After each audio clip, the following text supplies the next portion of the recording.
Wendy Flatt spent a year and a half in Iraq helping the people rebuild their country. It was hard to leave. The University of Missouri Extension livestock specialist has been back in the U.S. for a couple of months. Flatt normally helps livestock farmers in Missouri, but doing this same kind of job in Iraq is a little more dangerous. Hopefully we won't get blown up on the way home. Equipped with her helmet, bulletproof vest, and a military escort, Flatt taught the Iraqi people better ways to raise livestock and increase crop production.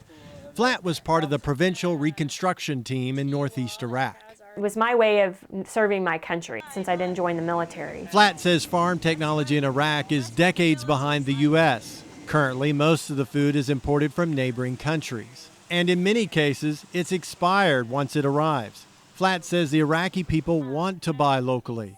The U.S. Department of Agriculture hired Flatt to train farmers how to produce dairy products using micro-dairy processors and install hoop house heaters to extend the vegetable growing season. But an open market system is new to Iraqi farmers. Flatt says they don't understand marketing or competition.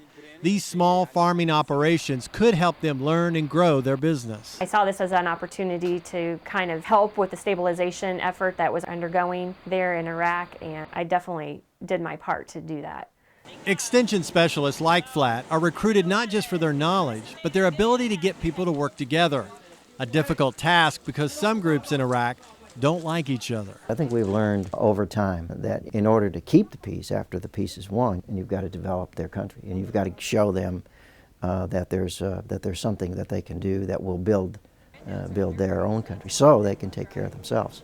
Progress is slow, but there is hope. Flatt trained Iraqi women veterinarians on how to run their own business and improve livestock breeding practices. If there's one group that's going to change the Middle East, it's going to be the women. Flatt admits at first it was difficult convincing many of the Iraqis to work or learn from a woman.